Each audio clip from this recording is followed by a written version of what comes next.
تو مجھے اور جو دین کا جو نقطہ نظر تھا، اچھا یہ ایک عجیب مجھے تضاد نظر آیا کہ دین کا نظم اجتماعی کے بارے میں جو نقطہ نظر ہے، جو تعلیمات ہیں، ہدایات ہیں، ان سے کسی کو بھی انکار نہیں ہے، لیکن جیسے ہی یہ والی تاریخ سامنے آتی ہے تو وہ ساری کی ساری تعلیمات ماننے کے باوجود نظر انداز ہو جاتی ہیں۔ تو یہ ایک تضاد ہے جو مسلمانوں کی زندگی میں نظر آتا ہے، اس لیے ضروری محسوس ہوا کہ اس کے اوپر بات کی جائے اور اس کو دیکھا جائے۔ تو میں ان تمہیدی کلمات کے ساتھ اپنی بات کو شروع کرتا ہوں۔ اس کا عنوان میں نے رکھا ہے کوفہ کا سیاسی کردار، ایک تجزیاتی مطالعہ۔ یعنی اس سے آپ کو اندازہ ہوگا کہ میں اس ساری تاریخ کو کس تناظر میں دیکھ رہا ہوں۔ کوفہ ایک بہت بڑا علمی مرکز بھی تھا، سیاسی مرکز بھی تھا، ثقافتی مرکز بھی تھا، لیکن میرے مطالعے کا دائرہ صرف سیاسی کردار ہے۔ اس کے علمی کردار، اس کا فقہی کردار اور باقی جو کچھ اس کے اندر علمی علوم اور فنون کی جو ترقی ہوئی ہے، جو یہاں پر اہم کام ہوئے ہیں، جو صالحین یہاں پیدا ہوئے ہیں، وہ میرا موضوع نہیں ہے۔ اس لیے یہ صرف سیاسی کردار کو ڈسکس کرتا ہے یہ پروجیکٹ میرا، جو تحقیقی پروجیکٹ۔ سب سے پہلا پوائنٹ میں آپ کے سامنے یہ عرض کرنا چاہوں گا کہ مطالعہ تاریخ کی اہمیت کیا ہے۔ جو قوم اپنی تاریخ سے ناواقف ہو جاتی ہے یا اس کی تاریخ اس کو مسخ کر کے پڑھائی جاتی ہے، تو یہ ایسے ہی ہے جیسے کوئی آدمی اپنی یادداشت سے محروم ہو جائے۔ جب ایک آدمی اپنی یادداشت سے محروم ہو جاتا ہے تو اس کی شخصیت ختم ہو جاتی ہے۔ ہم جو کچھ ہوتے ہیں وہ ہم اپنی یادداشت کی بنیاد پر ہوتے ہیں۔ ہم نے زندگی میں جو تجربات سیکھے ہوتے ہیں، جو اسباق حاصل کیے ہوتے ہیں، اس کی بنا پر ہم اپنی زندگی، آگے کی زندگی کو، حال کی زندگی اور آگے کی زندگی کو بہتر بناتے چلے جاتے ہیں۔ اگر فرض کریں کہ ہم شارٹ ٹرم میموری لاس کا شکار ہوں، ہر کچھ دیر بعد اپنی شخصیت کو بھول جائیں، تو پھر ہم کیسے زندگی گزاریں گے؟ ہم ایک ہی کام، ایک ہی غلطی بار بار کریں گے۔ یہی مسئلہ قوموں کی تاریخ میں ہوتا ہے۔ اگر وہ اپنی تاریخ سے نابلد رہ جائیں تو وہ ایک ہی غلطی بار بار دہراتے ہیں، ان کے دائروں کا سفر کبھی ختم نہیں ہوتا۔ اس لیے تاریخ کا مطالعہ ہمیشہ ضروری ہے۔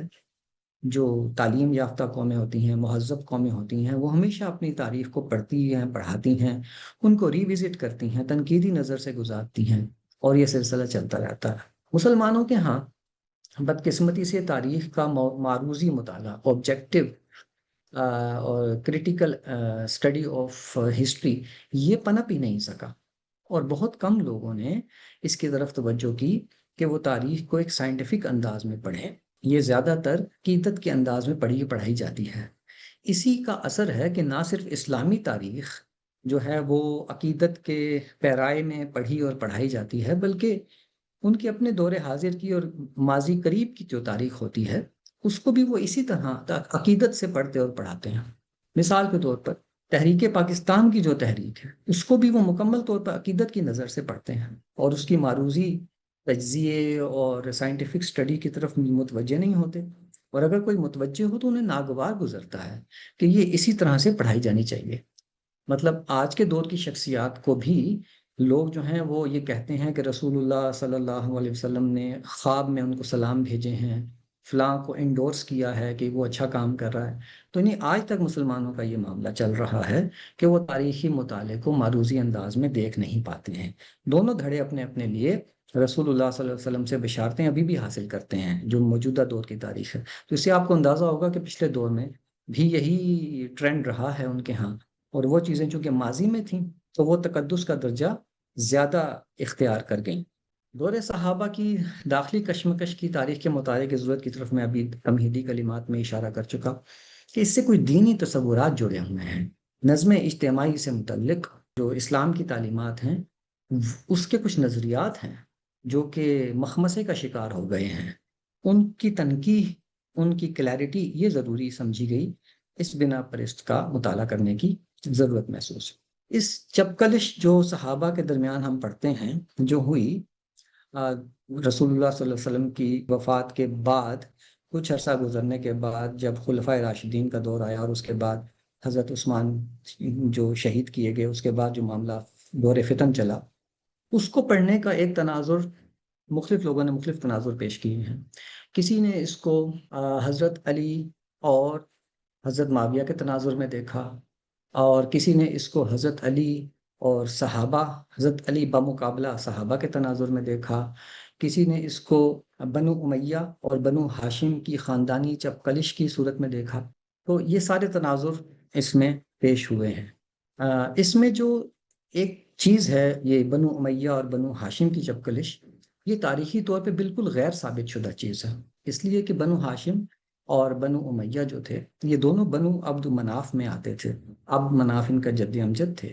اور یہ بنو عبد مناف کے نیچے 4 قبیلے تھے. ان میں سے بنو امیہ بنو ہاشم جو تھے یہ نمایاں قبیلے تھے، اور یہ ایک دوسرے کے حلیف تھے، یعنی دوست تھے. اور یہ ساتھ مل کر اپنے جو حریف قبیلے ہوتے تھے، مقابل قبیلے ہوتے تھے، دشمن قبیلے ہوتے تھے، ان کے ساتھ یہ جنگ کرتے تھے. بنو عبد الدار ان کے رقیب تھے، اور بنو تیم کے ساتھ بھی، یا تیم یتیم کے ساتھ بھی ان کی جو تھی وہ چپقلش ہو جایا کرتی تھی. لیکن بنو ہاشم بنو امیہ ہمیشہ ایک دوسرے کے حلیف رہا کرتے تھے، ایک دوسرے کا ساتھ دیا کرتے تھے. بنو امیہ ہمیشہ سے جو تھے، پہلے بنو عبد الشمس تھے، اور عبد الشمس کا بیٹا امیہ تھا، امیہ کے بیٹوں میں پھر وہ چلی. تو جو عبد الشمس یا بنو عبد الشمس جو بنو شمسی کہلاتے ہیں، وہ جو تھے سیاسی قیادت ان کے پاس ہوا کرتی تھی.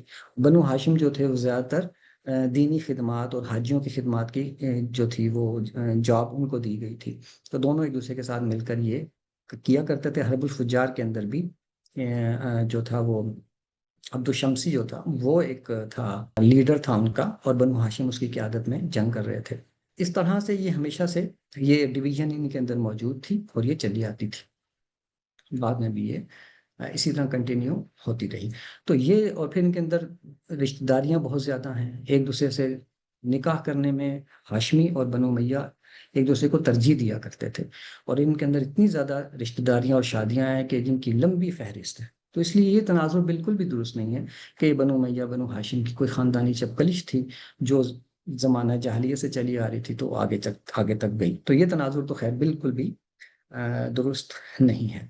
لیکن اس کو کوفہ کے تناظر میں جو دیکھنے کا زاویہ ہے، وہ میں آپ کے سامنے آج پیش کرنا چاہتا ہوں. اس کو بھی اس زاویے سے دیکھا گیا ہے، لیکن میں نے اس کو جس سائنٹیفک کہہ لیں یا مربوط انداز میں کہہ لیں پیش کیا ہے، شاید یہ پہلے اس طرح سے سامنے نہیں آیا، وہ میں آپ کے سامنے پیش کرتا ہوں. اس کے لیے ضروری یہ ہے کہ پہلے یہ سمجھا جائے کہ آراب یا بدو کون تھے.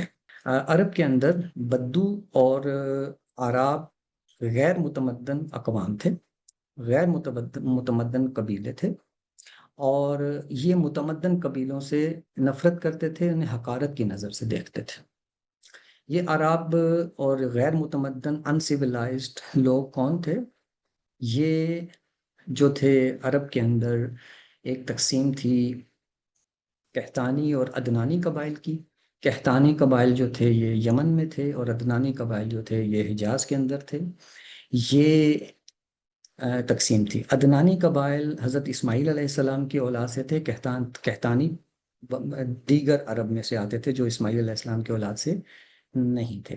اب جو عدنانی قبائل تھے ان میں پھر مضر اور ربیہ کی تقسیم تھی. مضر جو تھے ان کی سرداری قریش کے پاس تھی، یہ متمدن عرب کہلاتے تھے. اور ربیہ قبائل جو تھے یہ بھی اسماعیل علیہ السلام کی اولاد سے تھے، لیکن یہ عرب کے باقی علاقوں میں، نجد میں، بصرہ کوفہ کے قریب کے علاقوں میں، وہ بعد میں کوفہ بصرہ بنے، لیکن ان علاقوں جہاں یہ بنے یہ ان علاقوں میں رہا کرتے تھے. مدینہ کے قریب کچھ جگہوں پہ یہ رہا کرتے تھے، جگہ جگہ بکھرے ہوئے تھے. تو یہ ربیہ کے جو قبائل تھے یہ تھے غیر متمدن، اور ان کو ہی آراب یا بدو کہا جاتا تھا. اس کے علاوہ قحطانی قبائل میں سے بھی کچھ قبیلے ان علاقوں میں پائے جاتے تھے، جیسے قبیلہ طے ہے، اور باقی تھے جو تھی حاتم طائی اسی سے تھا، عدی بن حاتم مشہور صحابی اسی سے تھے. تو یہ قبائل بھی آراب یا بدوؤں میں شامل تھے. اس طرح ایک اور ربیہ قبائل میں جو سب سے نمایاں قبیلہ تھا وہ تھا بنو تمیم کا، اور یہ اسماعیلی تھے.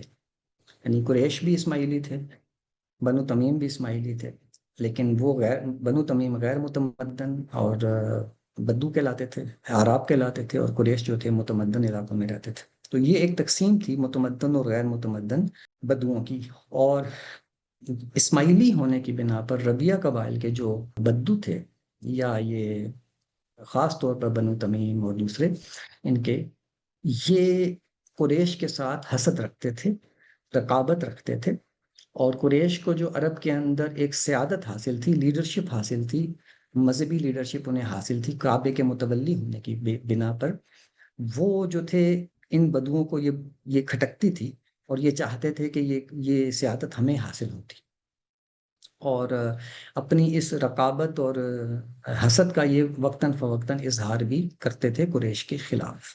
تو یہ بات بالکل عیاں تھی، سب کو پتا تھا کہ یہ قریش سے نفرت کرتے ہیں۔ تو یہ تھے آراب، اور سورہ حجرات میں ان آراب کا بڑا لمبا ذکر ہے، جس میں اللہ تعالیٰ فرماتے ہیں کہ یہ آراب آئے ہیں اور دروازے کے باہر کھڑے ہو کے رسول اللہ صلی اللہ علیہ وسلم کو آوازیں لگاتے ہیں۔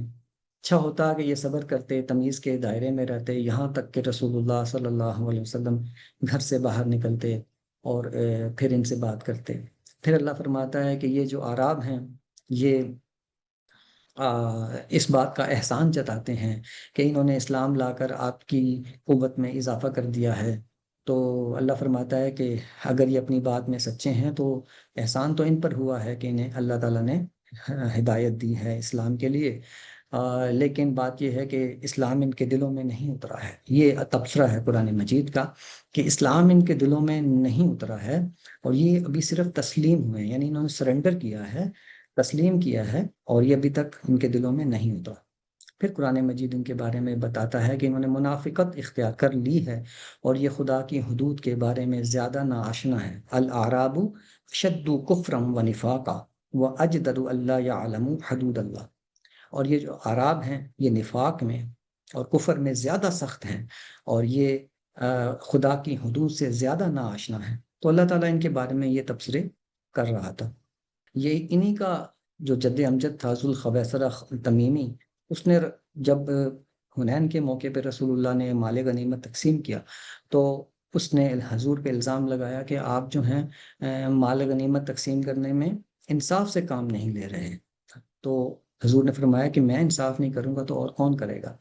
تو صحابہ کو غصہ آیا، انہوں نے کہا کہ ہم اس کو گردن اڑا دیتے ہیں، تو آپ نے فرمایا کہ نہیں، جانے دو، اس جیسے اور بھی بہت لوگ نکلیں گے، اور جن کی نمازیں ایسی ہوں گی کہ تم اپنی نمازوں کو حقیر سمجھو گے ان کی نمازوں کے سامنے، لیکن یہ دین سے ایسے نکل جائیں گے جیسے تیر کمان سے نکل جاتا ہے۔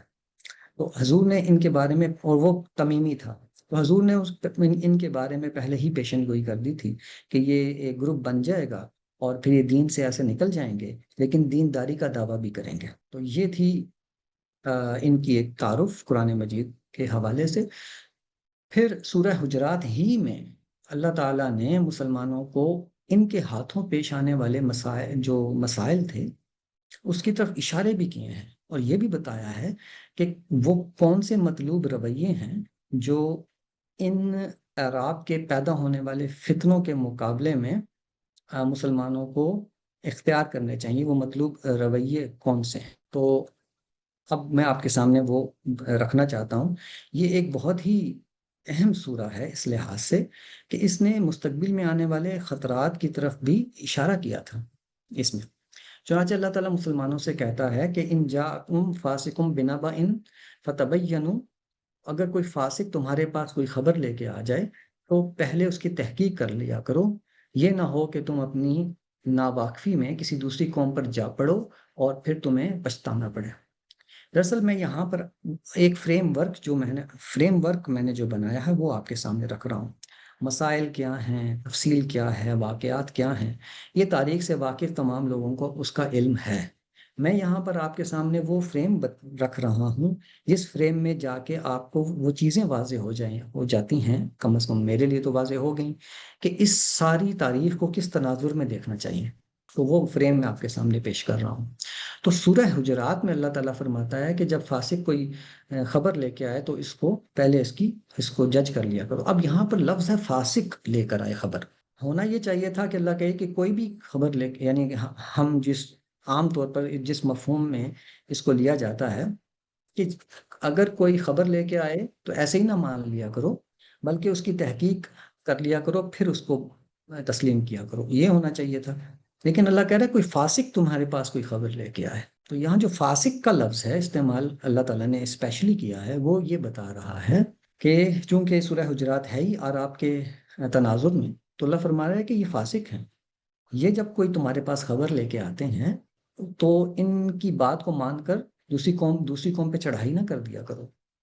روایات سے معلوم ہوتا ہے کہ یہ لوگ رسول اللہ صلی اللہ علیہ وسلم اور صحابہ کے پاس آ کر اپنے جو حریف قبیلے ہوتے تھے ان کے بارے میں ان کے کان بھرتے تھے، اور کو چاہتے تھے کہ رسول اللہ کی طاقت کو مدینہ میں جو حاصل ہو گئی تھی اس کو اپنے حریفوں کے خلاف استعمال کر کے تو اپنے پرانے حساب چکتا کرے۔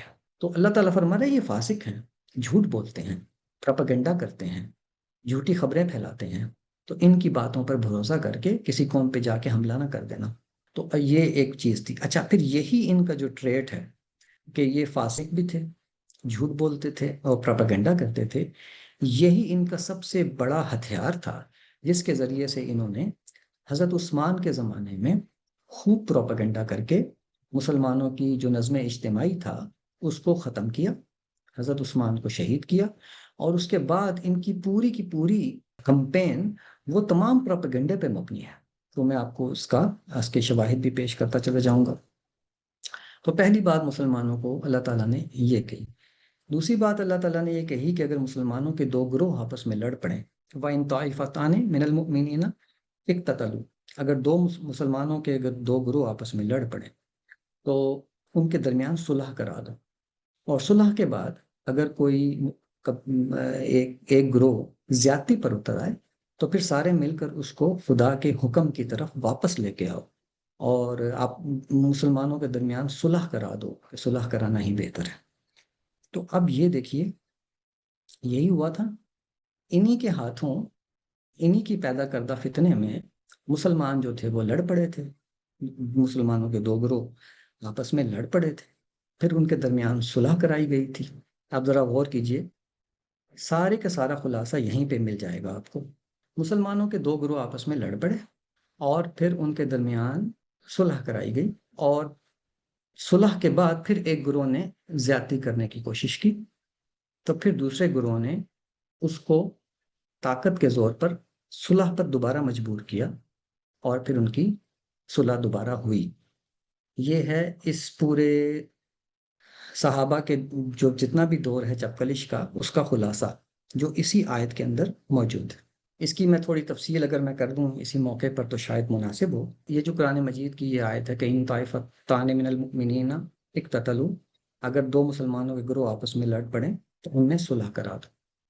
تاریخ کے واقعات میں جب ہم اس آیت کو دیکھتے ہیں تو ہمیں معلوم ہوتا ہے کہ جب حضرت عثمان شہید کر دیے گئے اور جو مدینے کے اوپر باغیوں کا قبضہ تھا، وہ فتنہ پھیلایا ہوا تھا تو انہوں نے جو خلافت کی مسند تھی اس پر حضرت علی کو بٹھایا، اور سارے جو مسلمان مدینے میں موجود تھے ان سے بیعت بھی کروائی، اور اس طرح سے حضرت علی خلافت پہ آ گئے، اگرچہ وہ پہلے قبول نہیں کر رہے تھے مگر پھر قبول کر لیا۔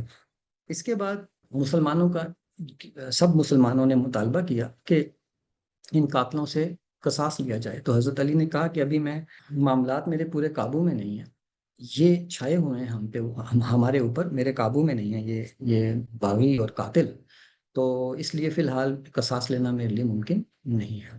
اس اثنا میں شام کے اندر حضرت امیر معاویہ کا جو گروپ تھا انہوں نے یہ مطالبہ کیا، حضرت علی نے وہاں بھی پیغام بھیجا کہ میری بیعت کر لو، اور اس کے ساتھ انہوں نے یہ بھی اعلان کر دیا کہ حضرت معاویہ سمیت تمام جو عمال ہیں حضرت عثمان کے زمانے میں جتنے بھی حکومت کے اوپر گورنر بیٹھے تھے ان سب کو ایک دم سب کو معزول کر دیا، برخاست کر دیا، نوکری سے نکال دیا، گورنرشپ سے نکال دیا۔ حضرت معاویہ سے بھی یہ کہا گیا کہ آپ جو ہیں وہ گورنرشپ سے بھی معزول ہو جائیں، بیعت بھی کر لیں۔ تو حضرت معاویہ نے کہا کہ آپ جو ہیں، میں بیعت کے لیے تیار ہوں، لیکن آپ جو یہ قاتل ہیں ان سے قصاص لیں تو میں آپ سے بیعت کر لیتا ہوں، اور اگر آپ، حضرت علی نے کہا کہ یہ ممکن نہیں ہے میرے لیے، تو انہوں نے کہا کہ پھر اس طرح کریں کہ ان کو خود سے علیحدہ کر دیں، میں خود ان سے قصاص لے لوں گا۔ حضرت معاویہ چونکہ حضرت عثمان کے رشتہ دار تھے، انہی کے قبیلے کے تھے، تو اس بنا پر وہ قصاص لینا چاہتے تھے قبیلے کے نمائندہ ہونے کی حیثیت سے بھی۔ تو اب اور ویسے بھی شرعی مسئلہ بھی تھا کہ قصاص تو لینا ہے، لیکن نظم اجتماعی گڑبڑ ہو گیا تھا۔ یہ دو مطالبے کیے کہ یا تو ان کو آپ خود سزا دے دیں یا پھر مجھے سزا دینے دیں، اس کے بدلے میں آپ کی بیعت کر لیتا ہوں۔ لیکن حضرت علی نے کہا کہ نہیں، آپ کو غیر مشروط انکنڈیشنل بیعت کرنی ہوگی، اور اگر آپ میری انکنڈیشنل بیعت نہیں کریں گے تو میں آپ کے اوپر حملہ کروں گا اور آپ سے زبردستی بیعت لوں گا، اور اس کے نتیجے میں معزول کر دیے جائیں گے ظاہر ہے۔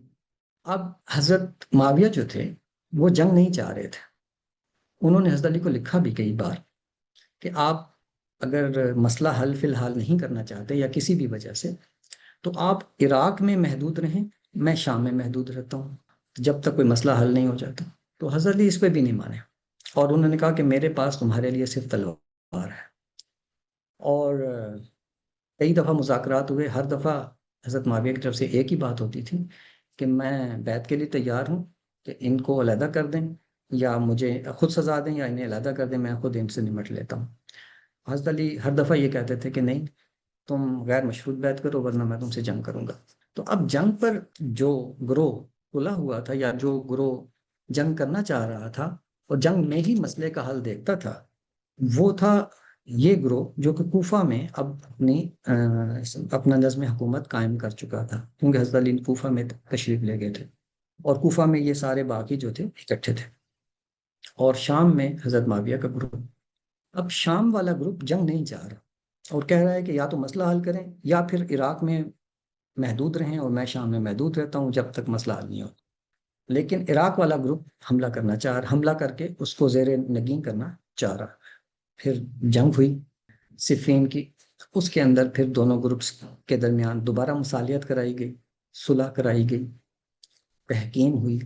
تحکیم کا جو بھی نتیجہ نکلا وہ حضرت علی نے تسلیم کرنے سے انکار کر دیا۔ تحکیم میں یہ طے ہوا تھا کہ معزول کر دیے جائیں اور مسلمانوں کو دوبارہ موقع دیا جائے کہ وہ اپنا نیا خلیفہ چنیں۔ حضرت علی نے تسلیم نہیں کیا، اور اس صلح کے بعد پھر حضرت معاویہ نے لکھا کہ آپ عراق تک محدود رہیں، مجھے شام تک محدود رہنے دیں، جنگ نہیں کرتے، جب تک مسئلہ حل نہیں ہوتا تو جنگ بھی نہیں کرتے۔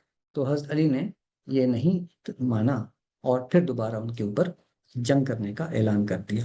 اب حضرت معاویہ نے قرآن مجید کی اسی آیت کے تناظر میں کہ اگر صلح کے بعد ایک گروہ زیادتی پر اتر آئے تو پھر اس کو طاقت کے زور پر واپس صلح پر مجبور کرو۔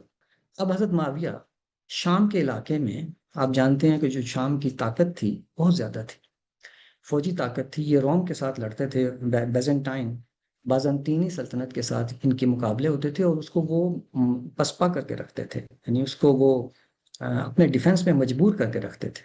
تو ان کی جو فوج تھی وہ انٹرنیشنل لیول کی جنگیں کرتی تھی، تو اس وجہ سے بہت مضبوط تھی۔ جبکہ عراق کے جو لوگ تھے یہ بدو تھے، یہ جو بدو تھے یہ ایک ہجوم کی طرح، اور ڈسپلن نہیں تھا ان کے اندر، یہ ایک دوسرے سے بھی لڑتے رہتے تھے، ان کی پوری تاریخ ہے، ایک دوسرے سے بھی ان کا حسد رہتا تھا، یہ سویلائزڈ بھی نہیں تھے، اطاعت امیر بھی نہیں کرتے تھے، اور کیونکہ حضرت علی کی سنتے ہی نہیں تھے۔ حضرت علی کہتے تھے ادھر چلو، یہ کہتے ادھر نہیں چلنا، یہ حضرت علی کہتے تحکیم نہیں کرنی، کہتے ہیں تحکیم کرنی ہے۔ حضرت علی نے کہا کہ تحکیم میں فلاں آدمی کو سلیکٹ کرنا چاہتا ہوں، کہتے ہیں نہیں فلاں سلیکٹ کریں۔ اس طرح یہ کبھی سنتے نہیں تھے بات کو، کیونکہ ان کی طبیعت ہی ایسی تھی۔ تو حضرت علی نے انہیں کو انتخاب کیا اور کوفہ چلے گئے ہیں۔ تو اب جو تھے ان کی جب جنگ ہوئی ہے، تو اب جب کوفیوں کو اندازہ ہو گیا کہ شامیوں کی طاقت کو یہ نہیں دبا سکتے، تو وہ جنگ سے گریز کرنے لگے۔ حضرت علی کے بہت سے خطبات ہیں نہج البلاغہ میں، تاریخ کی کتب میں، جس میں وہ یہ بار بار فریاد کرتے ہیں کہ یہ لوگ میری نہیں سنتے ہیں، میں جنگ کے لیے بلاتا ہوں آتے نہیں ہیں، جب جنگ نہیں ہو رہی ہوتی تو یہ بہت لاف زنی کرتے ہیں کہ جنگ کریں جنگ کریں، اور جب جنگ کی باری آتی ہے تو گھروں میں دبک کے بیٹھ جاتے ہیں۔ جب انہیں پتہ چلتا ہے کہ شامی فوجیں آ گئی ہیں تو یہ عورتوں کی طرح گھروں میں بیٹھ جاتے ہیں اور سامنے نہیں نکلتے۔ تو یہ حالات تھے کہ جس میں حضرت علی جو تھے وہ بالکل بے بس ہو گئے رہ گئے۔ اب حضرت معاویہ نے ایک ایک کر کے وہ تمام علاقے حضرت علی سے چھیننا شروع کیے، مصر کو لیا، پھر تمام علاقے کرتے کرتے بالکل انہیں بے بس کر دیا۔ اب بے بس کرنے کے بعد دو آپشن تھے، یا یہ کہ وہ کوفہ کو بزور طاقت فتح کرتے، کیونکہ بہت آسان تھا، کیونکہ عراقی لڑنے کو تیار ہی نہیں ہو رہے تھے، یا پھر یہ کہ سورہ حجرات کے مطابق جب ایک گروہ زیادتی پر اتر آئے، صلح کے بعد زیادتی پر اتر آئے، تو وہ بس صلح کر لے دوبارہ۔ تو آپ یہ دیکھ کے حیران ہوں گے اس تاریخ کے تناظر میں کہ حضرت معاویہ نے اس وقت، جس وقت وہ پوری طرح طاقت میں آ چکے تھے، حضرت علی بالکل بے بس ہو چکے تھے، انہوں نے حضرت علی سے صلح کر لی، اور صلح اس طرح کی کہ انہیں طویل خط و کتابت کی اور منوایا کہ آپ صلح کر لیں، اور حضرت علی تمام طاقت لوز کرنے کے باوجود صلح پہ آمادہ نہیں ہو رہے تھے۔ حضرت معاویہ نے طویل خط و کتابت کی، بار بار انہیں کہا کہ آپ صلح کر لیں، اب آپ جنگ تو جیت بھی نہیں سکتے، جنگ کر بھی نہیں سکتے، آپ کے ساتھی جنگ کرنے کے لیے آ بھی نہیں رہے، اور میں سارے علاقے بھی فتح کر چکا ہوں۔ انہوں نے بجائے یہ کہ اس علاقے کو فتح کر لیتے، حضرت علی سے صلح کی درخواست کی، یعنی ایک طاقتور پارٹی کمزور پارٹی سے صلح کی درخواست کر رہی ہے۔ چنانچہ حضرت علی آخر بڑی مشکل سے مان گئے، اور 40 ہجری میں دوبارہ ان کی صلح ہوئی، جس میں یہ طے ہوا کہ حضرت علی اپنے علاقے میں رہیں گے، یہ اپنے علاقے میں رہیں گے، یعنی اسی نتیجے پہ آ گئے۔ تو اس سورہ حجرات کی اس آیت کی روشنی میں جو مسئلہ ہے وہ بالکل 2 اور 2 4 کی طرح حل ہو جاتا ہے۔ اب اگلی بات پہ آتے ہیں کہ جب یہ فتنے کا دور شروع ہوا، دور فتن اسے کہتے ہیں، تو اس میں مطلوب رویہ کیا ہونا چاہیے؟ تو اللہ تعالیٰ فرماتا ہے کہ جب 2 گروہ آپس میں لڑ پڑیں تو زیادتی کرنے والے گروہ کو آپ طاقت سے نیچے لے آئیں، اس کو صلح پہ مجبور کر دیں۔ اب اگر ایک طاقتور گروہ موجود ہو تو اسی صورت میں اس کو صلح پہ مجبور کیا جا سکتا ہے، دوسرے گروہ کو جو زیادتی کر رہا ہے۔ لیکن اگر کوئی طاقتور گروہ ہی موجود نہ ہو تو پھر خانہ جنگی ہوگی نا۔ اس صورت میں پھر کیا رویہ ہونا چاہیے؟ اس صورت میں رویہ یہی ہونا چاہیے کہ جب کوئی طاقتور گروہ اتنا ہے ہی نہیں، کوئی دوسرے گروہوں کو دبا کے نظم اجتماعی کو بحال کر سکے، مسلمانوں کو ایک جگہ جمع کر سکے، تو پھر ہونا یہ چاہیے کہ لوگ کسی بھی فتنے کا شکار نہ ہوں، کسی بھی گروہ کا حصہ نہ بنے، اور امن و آتشی سے بیٹھ جائیں۔ جب حالات درست ہوں، اللہ کرے کہ حالات درست ہوں، تو وہ پھر جو بھی نظم اجتماعی بنے اس کا حصہ بن جائیں۔ ایک مثبت رویہ یہی ہو سکتا تھا۔ اور آپ یہ دیکھیے کہ رسول اللہ صلی اللہ علیہ وسلم نے اسی کی نشاندہی فرمائی، جس کے میں آگے آپ کو بتاؤں گا کہ آپ نے فرمایا کہ جب فتنے کا دور شروع ہو، فتنے سے مراد خانہ جنگی ہے، کہ جب فتنے کا دور شروع ہو تو مسلمانوں کو کیا کرنا چاہیے۔ یہاں پر یہ تھا اس کا اصولی فریم ورک۔ یہ دیکھیں جی، میں آپ کے سامنے یہ ایک سلائیڈ پیش کرتا ہوں، اس میں رسول اللہ صلی اللہ علیہ وسلم نے تمام حالات کو بیان کر دیا تھا۔ آپ ذرا اس حدیث کو، تھوڑی سی طویل ہے لیکن اس میں تمام مسائل کا حل موجود تھا، جو میں نے قرآن کی روشنی میں حل آپ کے سامنے پیش کیا، اسی کو یہ جو روایت ہے وہ پیش کرتی ہے۔ آپ صلی اللہ علیہ وسلم نے فرمایا، حضرت حذیفہ بن یمان فرماتے ہیں کہ لوگ رسول اللہ صلی اللہ علیہ وسلم سے خیر کے متعلق سوال کرتے تھے، اور میں اس خوف سے کہ کہیں میں اس میں مبتلا نہ ہو جاؤں، آپ سے شر کے متعلق پوچھا کرتا تھا کہ برائی، کوئی فتنہ تو نہیں آئے گا ہم پر، تو میں اس میں مبتلا نہ ہو جاؤں، تو میں آپ سے شر کے بارے میں پوچھتا تھا۔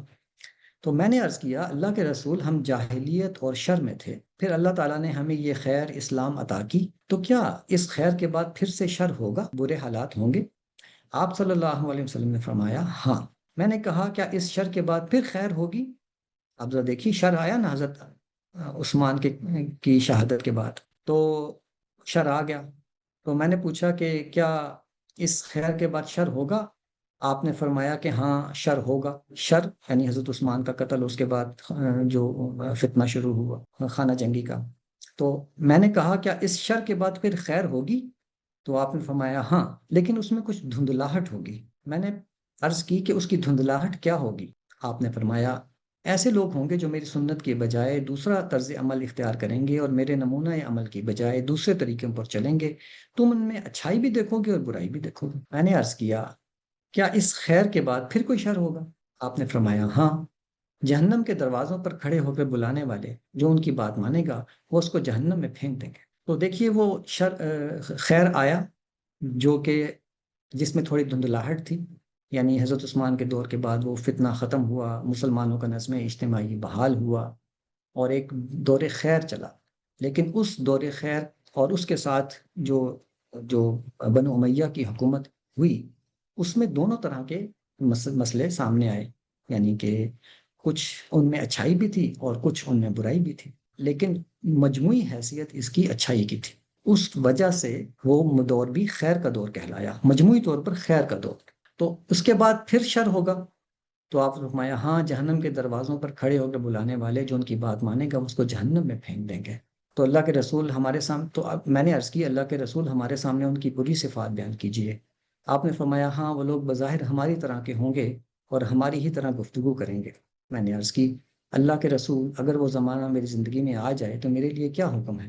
آپ نے فرمایا تم مسلمانوں کی جماعت اور مسلمانوں کے امام کے ساتھ وابستہ رہنا، یعنی مسلمانوں کا اگر وہ نظم اجتماعی ہو تو پھر اس کے ساتھ وابستہ رہنا۔ اگر مسلمان کسی کے اوپر اتفاق کر چکے ہوں اپنی قیادت کے لیے تو پھر اس سے وابستہ رہنا۔ میں نے عرض کی اگر اس وقت مسلمانوں کی جماعت ہو نہ امام ہو پھر؟ تو آپ نے فرمایا تو تم ان تمام فرقوں بٹے ہوئے گروہوں سے الگ رہنا، چاہے تمہیں درخت کی جڑیں چبانی پڑیں یہاں تک کہ تمہیں موت آئے اور تم اسی حال میں ہو۔ پھر یہ پوری روایت ہر چیز کو بیان کر دیتی ہے۔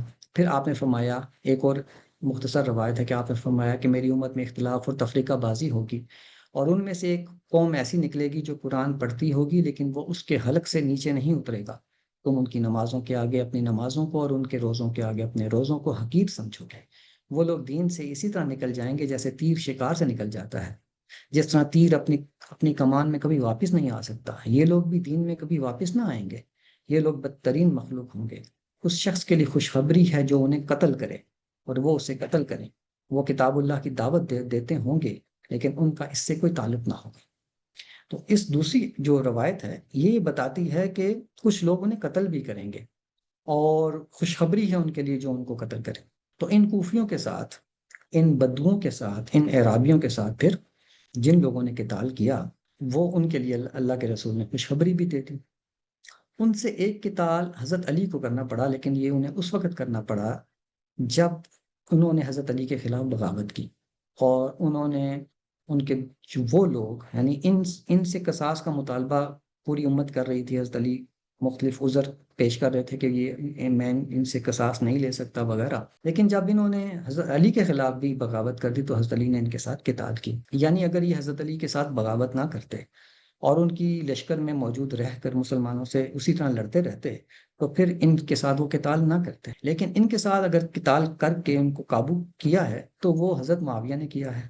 اور اس کے بعد بنو امیہ کی پوری تاریخ ہے 100 سال کی، 95 ایئرز کی، جس میں خوارج کے نام سے یہ مسلسل ان کے ساتھ جنگیں انہیں پیش آتی رہیں اور انہیں قتل کرتے رہے۔ تو اب ہمارے پاس دو وہ صورتیں اکٹھی ہو گئیں۔ ایک یہ کہ اگر مسلمانوں کی کوئی نظم اجتماعی نہ رہے، امام نہ رہے تو پھر انہیں کسی بھی قتال میں حصہ نہیں لینا چاہیے، وہ ہاتھ توڑ کے بیٹھ جائیں، اپنی تلواریں توڑ کے بیٹھ جائیں، کسی کا بھی حصہ نہ بنے۔ لیکن اگر نظم اجتماعی موجود ہے تو پھر اس کے ساتھ مل کر ان مفسدین کے ساتھ قتال کریں۔ چنانچہ یہ دونوں کام صحابہ نے کیے۔ جب تک نظم اجتماعی حاصل نہ ہو سکا اس وقت تک صحابہ نے یہی کیا کہ وہ تمام چیزوں سے کٹ کے بیٹھ گئے۔ سعد بن ابی وقاص ایک گاؤں میں چلے گئے اور وہاں جا کے بیٹھ گئے۔ حضرت ابو موسیٰ اشعری مسلمانوں کو اس خانہ جنگی سے مسلسل روکا کرتے تھے، ان کا پورا موقف ہے جو میں نے اپنی کتاب میں بھی نقل کیا ہے۔ اسی طرح تمام صحابہ جو تھے، حضرت علی نے ایک صحابی کے پاس گئے، کہا میرے ساتھ جنگ میں حصہ لو۔ اس نے کہا کہ نہیں، میں نے تو اپنی تلوار توڑ دی اور اس کو لکڑی کا بنا لیا ہے، میں تو مسلمانوں کے خلاف تلوار نہیں اٹھاؤں گا۔ جب حضرت علی نے اہل مدینہ کو دعوت دی کہ شام پر حملہ کرتے ہیں تو اہل مدینہ نے انکار کر دیا۔ پھر بصرہ پر جب پتہ چلا کہ طلحہ اور زبیر جو ہیں وہ بصرہ پر انہوں نے حملہ کر دیا ہے اور بصرہ پہ حملہ کیا تھا، تو کیونکہ وہاں پر ان کا گڑھ تھا ان بدوؤں کا، تو اس وقت جب حضرت علی نے کہا کہ اہل مدینہ سے کہا کہ چلو، تو اہل مدینہ نے انکار کر دیا۔ یعنی مسلمانوں کی جو جماعت صحابہ تھی وہ ساری کی ساری قطع عمل پر بیٹھ گئی، انہوں نے کہا ہم اس میں شامل نہیں، تو اس میں وہ شامل نہیں۔ یہ بالکل وہی رویہ تھا جو رسول اللہ صلی اللہ علیہ وسلم نے انہیں تاکید کی تھی کہ وہ اس کو اپنائیں اور اس پر عمل پیرا رہیں۔ یہاں تک کہ روایت میں آتا ہے کہ حضرت ابو بکرہ ایک صحابی تھے، تو وہ یہ کہتے ہیں کہ میں نے رسول اللہ صلی اللہ علیہ وسلم سے یہ حدیث سنی تھی کہ فتنے آئیں گے اور پھر وہ سارا ایک دوسرے کے مسلمان ایک دوسرے کو قتل کریں گے، تو اس وقت مسلمان جو ہیں وہ ہاتھ توڑ کے بیٹھ جائیں، تلواریں توڑ دیں، نیزوں کو کی انیوں کو کند کر دیں، لیکن کسی کے اوپر ہاتھ نہ اٹھائیں، اور اگر انہیں کوئی قتل کرے تو جواب میں اسے بھی قتل نہ کریں، اور حابیل کے طریقے پر عمل کریں، جس نے قابیل کو قتل نہیں کیا، اگرچہ اسے معلوم تھا کہ وہ اسے قتل کر دے گا۔ یعنی اپنا سیلف ڈیفenس تو کریں، لیکن اس میں پھر اتنا آگے نہ بڑھیں کہ دوسرے کو بھی قتل کرنا پڑے۔ جب پتہ ہے کہ اب میری زندگی جائے گی تو پھر ضروری نہیں کہ دوسرے کی بھی لی جائے۔ تو حضرت صحابہ نے یہی کیا۔ چنانچہ حضرت ابو بکرہ کہتے ہیں کہ میں نے رسول اللہ سے یہ سنا تھا کہ یہ وقت آئے گا تو یہ طرز عمل اختیار کرنا ہے۔ پھر وہ روایت میں فرماتے ہیں جب وہ وقت آ گیا، حضرت علی کا جرنیل جاریہ بن قدامہ اپنا لشکر لے کر آ گیا، اور اس نے کہا کہ ابو بکرہ کہاں ہیں؟ آج مجھے مل جائیں گے تو میں انہیں قتل کر دوں گا۔ جاریہ بن قدامہ حضرت علی کا جرنیل تھا جو لوگوں کو زندہ جلانے کے لیے مشہور تھا۔ اس نے بہت سارے لوگوں کو زندہ جلا دیا تھا، اور وہ جلانے والا کے نام سے جانا جاتا تھا۔ تو اس نے جب وہ آیا اور ابو بکرہ کو ڈھونڈ رہا تھا تو انہوں نے کہا کہ اگر یہ میرے اوپر اس نے حملہ کیا، اور میں گھر میں چھپ کے بیٹھے ہوئے تھے، تو اس نے کہا، حضرت ابو بکرہ نے کہا کہ اگر اس نے مجھ پر حملہ کیا تو میں اسی پر عمل کروں گا، حضور کی اس ہدایت پر، اور جوابی کارروائی نہیں کروں گا اور اپنی جان دے دوں گا۔ تو اس طرح سے صحابہ جو تھے مکمل طور پر اس پر عمل پیرا رہے۔ ہاں، حضرت طلحہ اور زبیر نے کوشش کی اسی حدیث کی روشنی میں کہ اللہ کے رسول نے فرمایا کہ کوئی اگر ان سے قتال کرے تو وہ اچھی بات ہے، وہ اس صورت میں جب مسلمانوں کا کوئی گروہ مضبوط ہو۔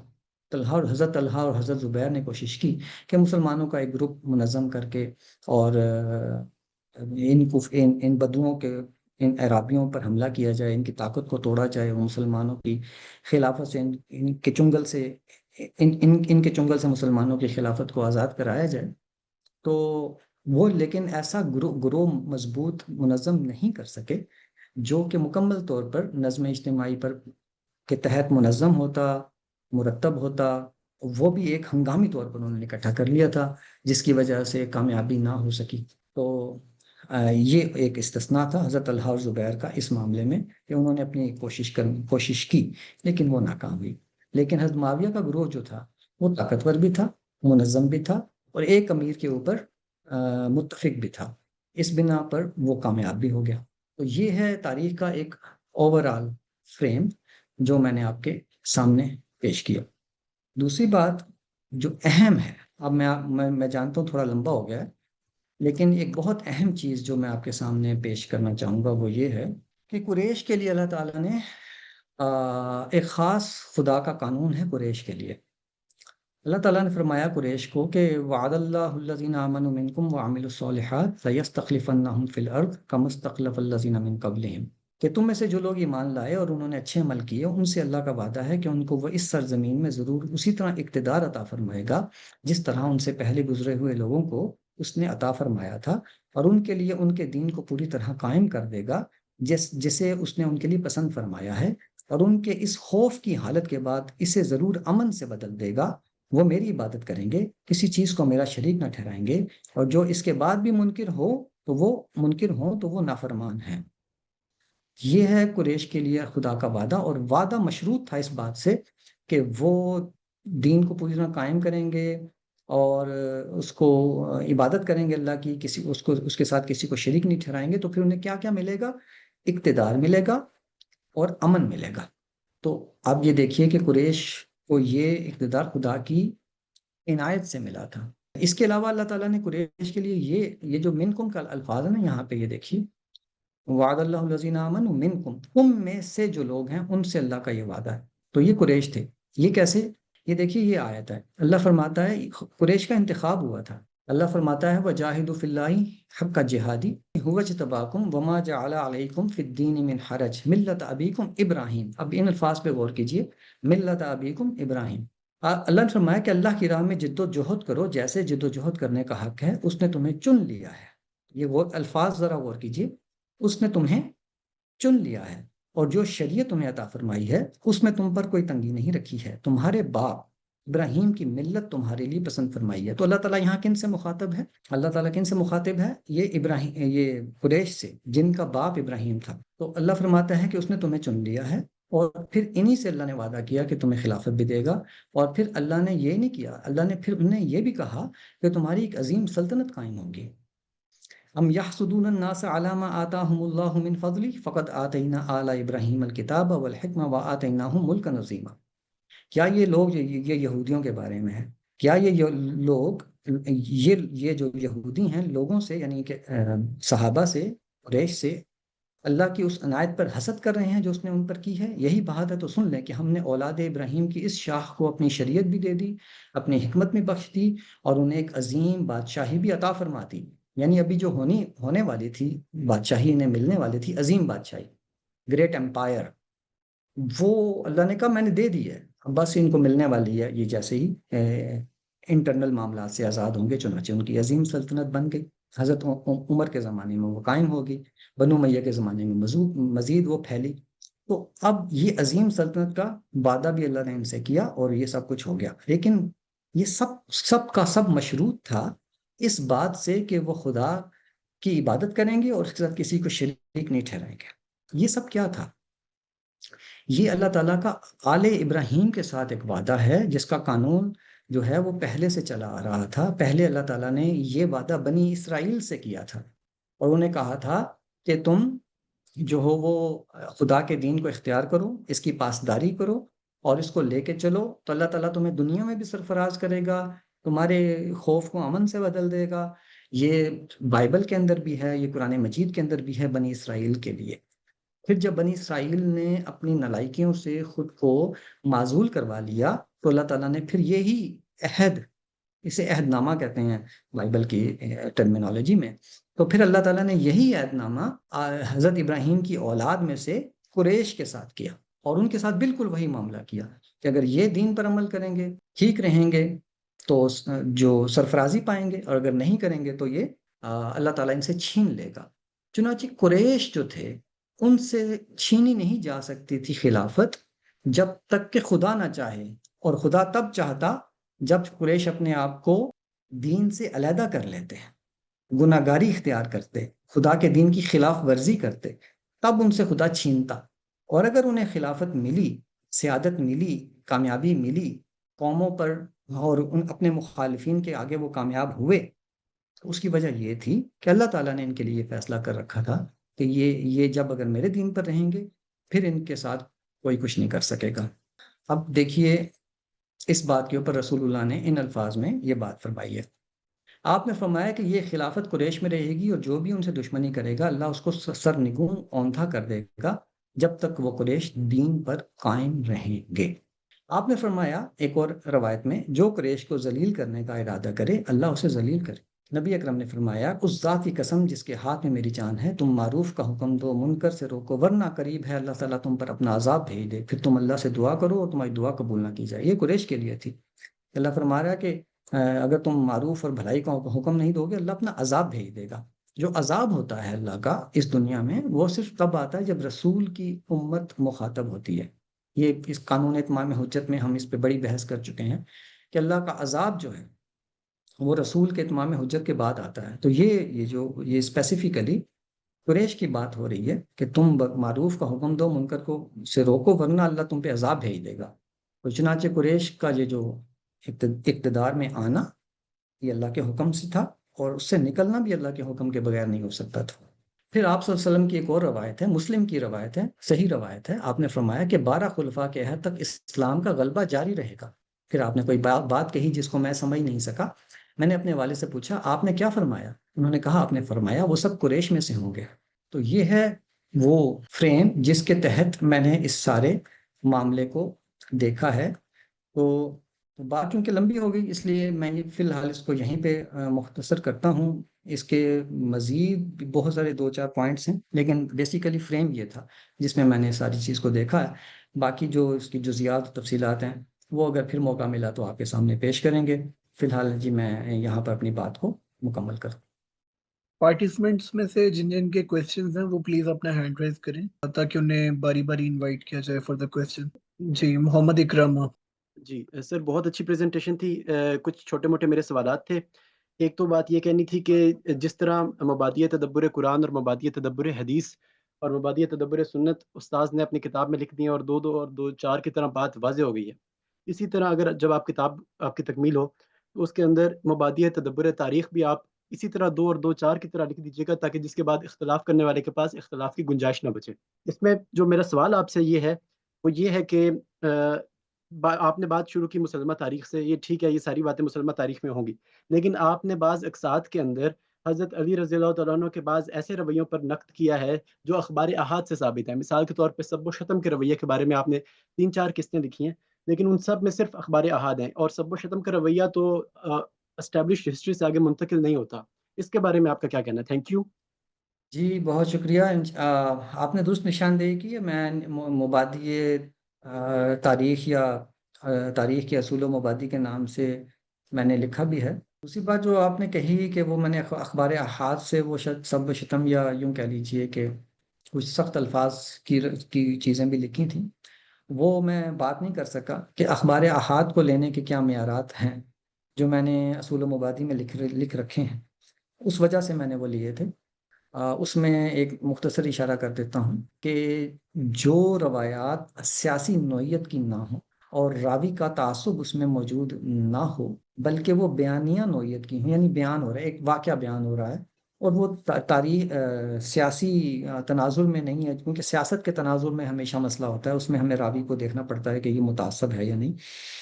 اگر مثبت بیانیہ ہے، ڈسکرپٹیو وے میں ایک چیز بیان ہو رہی ہے، اس کو ہم لے لیں گے۔ چنانچہ وہ جو روایات میں نے پیش کی ہیں وہ کوئی ایک جگہ پہ نہیں ہے کہ راوی ایک ہی راوی پیش کر رہا ہو، وہ مختلف راوی ہیں جو مختلف موقعوں پر حضرت علی کے وہ کچھ الفاظ میں جو جس طرح سے وہ یاد کرتے ہیں لوگوں کو عرب کلچر کے مطابق، وہ جو بات کرتے ہیں کچھ ایسی، تو وہ بالکل بیانیہ، اور وہ حضرت علی کے برائی کے نقطہ نظر سے راوی نے پیش ہی نہیں کیے، بلکہ وہ بتایا ہے کہ وہ غصے کا اظہار کر رہے تھے، تو اس لیے وہ میں نے ان کو پیش کر دیا اور یہ بتایا کہ ایک کلچرل آدمی اپنے کلچر میں رہ کے اس طرح کے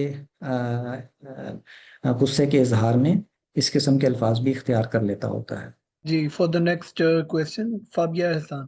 جی ڈاکٹر صاحب، آپ نے ایک روایت کوٹ کرتے ہوئے بتایا کہ درختوں کی جڑیں بھی چبانی پڑ جائیں تو ان پر بھی اکتفا کر لینا چاہیے، لیکن فرقوں میں نہیں بٹنا چاہیے۔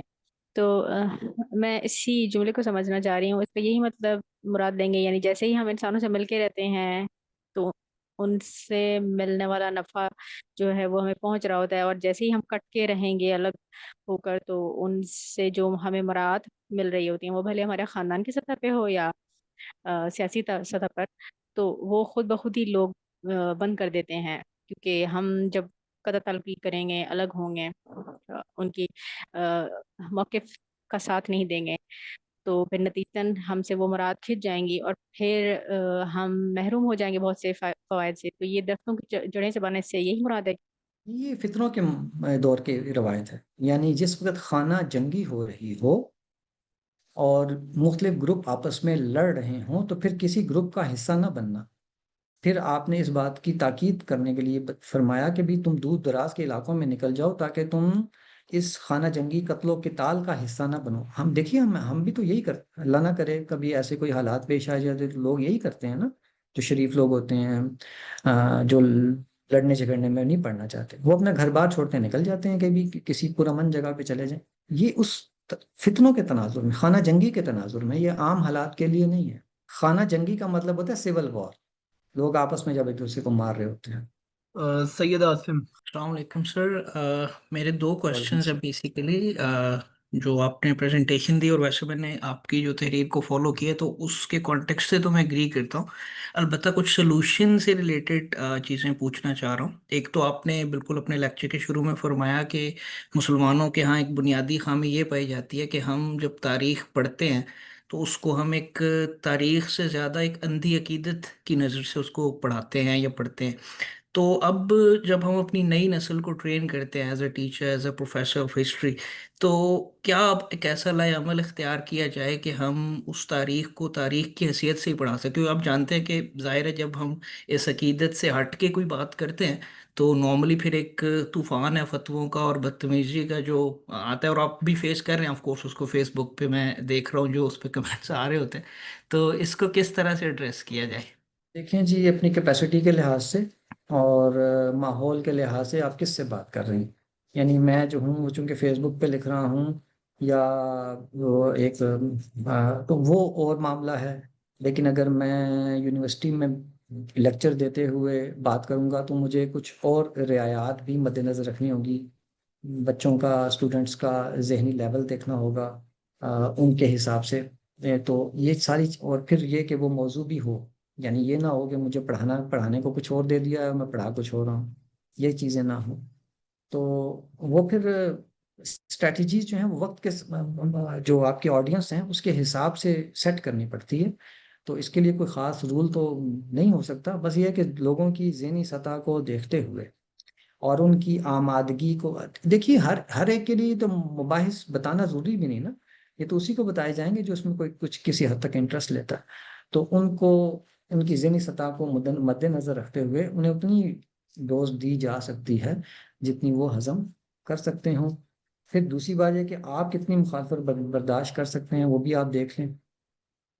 یعنی آپ اس حد تک نہ چاہیں کہ آپ کو پھر اگر کوئی ایسا رد عمل کا سامنا کرنا پڑے جو آپ کی برداشت سے باہر ہو تو پھر آپ اس میدان میں قدم نہ رکھیں. تو وہ اپنے کیپیسٹی کے حساب سے اس کو کیا جائے. کوئی فرض تو نہیں ہے نا اللہ تعالیٰ نے کیا تھا. تو آپ اگر یہ کرنا چاہتے ہیں تو پھر نتائج اور رد عمل کو اتنی ہی کریں، اتنا ہی اس کو کریں کہ آپ ان نتائج اور رد عمل کو برداشت کر سکیں. تو بس چیز ذہنی سطح کو دیکھتے ہوئے لوگوں کی ان سے بات کی جا سکتی ہے. جو سب سے اہم چیز ہے وہ کریٹیکل تھنکنگ ہے. آپ لوگوں کو بجائے پورا بیانیہ دینے کے انہیں سوال دیں اور انہیں سوچنے پہ مجبور کریں. یہ سب سے بہترین اسٹریٹجی ہے. تو آپ سوال چھوڑتے چلے جائیں، جواب نہ دیں. جواب کہیں جی خود ڈھونڈیں آپ. جب آپ سوال چھوڑ دیتے ہیں تو ذہن جو ہے وہ سوچنے پہ مجبور ہو جایا کرتے ہیں. تو یہ ایک اچھی اسٹریٹجی ہو سکتی ہے. جی جزاک اللہ سر. اسی سے ریلیٹڈ ایک چیز تھی کہ یہ تو ایک ہو گیا نا اکیڈیمک کانٹیکسٹ کے اندر کوشچن. ایک جو دعوتی طریقہ کار ہے کہ جب ہم عام میسز کو جب ایڈریس کر رہے ہوتے ہیں تو اب ظاہر ہے یہ جو عقیدت ہے مبالغہ کے امیز جسے کہیں گے، ایک اندھی عقیدت، ظاہر ہے اس نے صدیوں کا ایک سفر طے کیا اور اب کروڑوں مسلمانوں کا ظاہر ہے کہ یہ ایک بنیادی وہ جو ایمان ہے اس کا جزو بن گیا. تو اب آپ مطلب کیا سجیسٹ کرتے ہیں دعوتی نقطہ نظر سے کہ اس جو گمراہی ہے اس کو ہمیں کلیئرلی عیاں کرنا چاہیے لوگوں پہ، یا یہ ہے کہ اس کو ہم ایک جیسے کہتے ہیں توبہ نہ کرن تسلیم کر کے اور جو باقی اسلام کے بنیادی اصول ہیں یا بنیادی دعوت ہے اس پہ زیادہ ایمفسس ہونا چاہیے؟ جزاک اللہ. دیکھیے اسلام کی جو تعلیمات ہیں جتنی بھی نا، اس کے مقابل میں جو بھی کوئی بات آئے گی تو پھر آپ کو دو چار کی طرح واضح طور پر اپنا موقف اپنانا پڑے گا. مثال کے طور پر نظم اجتماعی کو رسول اللہ صلی اللہ علیہ وسلم نے یہ فرمایا ہے کہ یہ بہت مطلب اس کو بہت زیادہ اہمیت دی ہے. نظم اجتماعی میں کوئی خلل پیدا نہیں ہونا چاہیے. اگر ایک مسلمانوں کی جم گئے ہیں ایک خلیفہ کے اوپر، ایک قیادت کے اوپر، اور پھر کوئی دوسرا آ گیا ہے اس کو ڈسمس کرنے کے لیے، تو آپ نے فرمایا اسے قتل کر دو. یعنی کہ جب مسلمانوں کا نظم اجتماعی مضبوط ہو کے بیٹھ گیا ہے تو اب کوئی دوسرا شخص اٹھے گا تو حضور نے فرمایا اسے قتل کر دو. اور ریاستیں یہی تو کرتی ہیں. ریاست کے اندر ریاست اسٹیٹ ود ان اسٹیٹ بنانے کی اجازت نہیں دیتی. اگر کوئی آدمی اپنی ریاست کے اندر اپنی ریاست کھڑی کرتا ہے تو اس کے ساتھ کیا ہوتا ہے؟ غداری کا مقدمہ لگتا ہے اور اس کو جیل میں ڈال دیتے ہیں یا اسے قتل کر دیتے ہیں. یہی ریاستیں کرتی ہیں نا. اس لیے کہ نظم اجتماعی اس کی حفاظت کرنی بہت ضروری ہے ورنہ خانہ جنگی ہو جاتی ہے.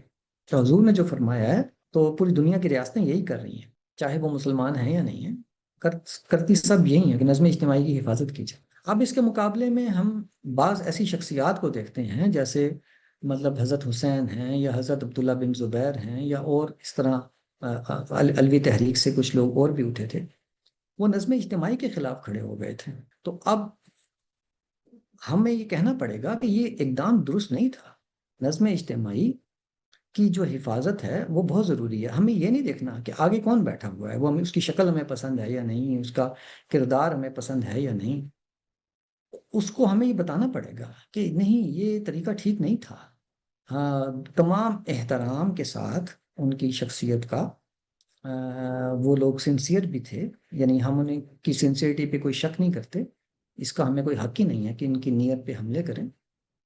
وہ لوگ اچھے بھی تھے لیکن یہ اقدام درست نہیں ہے اسلام کی روشنی میں، کیونکہ اسلام نظم اجتماعی کے خلاف کھڑے ہونے والوں کو کہتا ہے کہ یہ نہیں کھڑے ہونا چاہیے. تو اب ہمیں یہ پوری کلیئرٹی سے یہ بتانا چاہیے اور اس میں کسی مداحنت کا شکار نہیں ہونا چاہیے، ورنہ پھر کیا ہوگا کہ آپ جو ہیں وہ ایک طرف کہہ رہے ہیں کہ اسلام جو ہے وہ یہ کہتا ہے کہ نظم اجتماعی کی بہت اہمیت ہے اور اگر کوئی کھڑا ہو اس کے خلاف تو اس کو قتل کر دو، لیکن دوسری طرف آپ یہ کہتے ہیں کہ آپ کا حکمران جو ہے وہ آنیسٹ نہیں ہے، تو اب اس کے خلاف کھڑے ہو جاؤ. اب اس کے خلاف کیوں کھڑے ہو جائیں؟ کیونکہ حضرت حسین کھڑے ہوئے تھے، عبداللہ بن زبیر کھڑے ہوئے تھے، تو ہمیں بھی کھڑے ہونے چاہیے. یہ حسینیت کا راستہ ہے.